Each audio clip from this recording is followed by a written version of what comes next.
రేవంత్ రెడ్డిని తిరుగుతుంటావు, కేటీఆర్ తిరుగుతావా? ఏం మాట్లాడినావు నిన్న శిక్షకులను విలేకరులతో?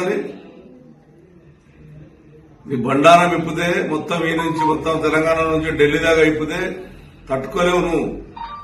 ఇప్పటికైనా మానుకో, ప్రజాసేవ చేసే ప్రయత్నం చేయి. అంతేగాని ఇష్టం వచ్చినట్టు నువ్వు మాట్లాడితే ఒప్పుకుంటాడో ఉన్నాడు. నువ్వు ఏం చేసుకుంటుంటే 10 ఏళ్ల కింద తెలంగాణ రాకముందు నేను ఆ రోజు పాట పాడిన నల్లగొండ గద్దరుద్దా అని. ఆ రోజు అనుకున్నాను నువ్వు నీ చరిత్ర అని. పరిపాలనలో తెలంగాణ మొత్తం ఏమైనా చూసుకుంటా. ఏ షాప్ రోజులు లేవు, ఏ బట్టల షాప్ లేవు, ఏ బంగారు షాప్ లేవు. ఇలా మేం కబ్జాదారులమ్మా.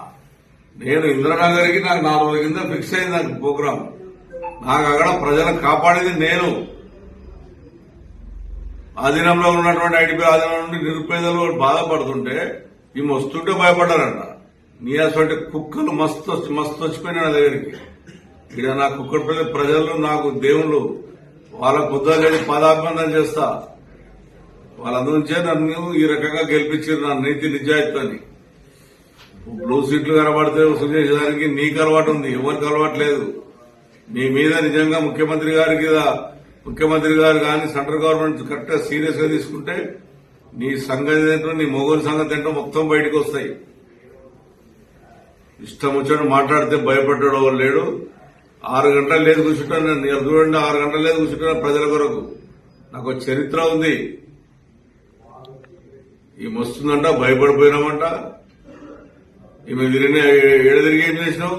307 పోయినావు, రిలీజ్ చేసినావు, అక్కడ ఎమ్మెల్యే చేసావు, ఎల్ఆర్ఏం చేసినావు. కథం దాని గురించి మనం మాట్లాడేది లేదు. ఇంకో ఎమ్మెల్యే తిడతావు, ఎమ్మెల్యేతో ఆగు సడల్ చేసుకుంటావు. నీ మంత్రి పదవి ఎవరు ఇచ్చినావు? మంత్రి పదవి ఎంతమందికి అమ్ముకున్నావు? మంత్రి పదవులు తెలియదా మాకు? మీ నాన్న అంటే ఒక గొప్ప పేరుంది. మహాత్మా గాంధీకి ఏ రకంగా పేరుందో కేసీఆర్ అంత మంచి పేరును సర్వనాశనం చేశావు. కేటీ రామారావు హైదరాబాద్ డెవలప్ చేస్తే కేటీ రామారావు చేసేటువంటి గొప్పతనాన్ని హైదరాబాద్ నాశనం చేస్తే కేటీఆర్ తిడుతున్నావు. హరీష్ రావు అయితే ఎప్పుడు ఎలగొట్టాలి? నీ ప్లాన్ ఏందో తెలుసా? మీకు చెప్తున్నా విలేకరు, మేమే ప్లాన్ ఏందో రికార్డు టీవీలలో ఈమె ప్లాన్ కూడా పెద్ద 1 year నుంచి మీకున్నటువంటి హరీష్ రావు పార్టీ ఎలగొట్టాలి. వాళ్ళందరూ ఏదో రకంగా రేవంత్ రెడ్డిని పట్టుకొని లోపల వేపియాలి. అప్పుడు ఇవి నాయకత్వం మర్చుకొని రాష్ట్రం మొత్తం తిరిగి దోసుక తిందామనే ప్రయత్నంలోనే ప్రతి ఒక్కరిని టార్గెట్ చేసుకుంటా పార్టీని సర్వనాశనం చేయని ప్రయత్నం చేస్తుంది. నీ వంటోళ్ళు నీ 100 మంది చూస్తున్న ఏం కాదు.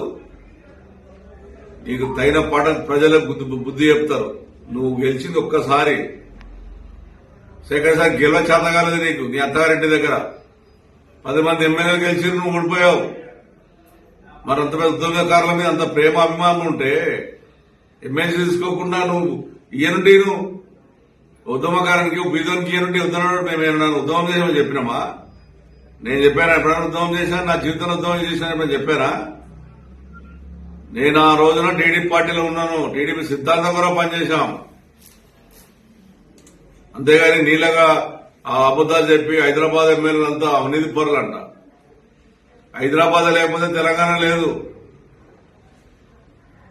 హైదరాబాద్ ప్రజలందరం కాపాడి ఇలా తెలంగాణ రాష్ట్రం బాగుండాలని కోరుకున్న వ్యక్తులు మేమందరం కూడా. ఇష్టం వచ్చినట్టు మాట్లాడుకుంటా, ఇష్టం చేసుకుంటా. నీ వ్యక్తిగతంగా మాట్లాడాలంటే తట్టుకోలేదు తల్లి, గుర్తుంచుకోను.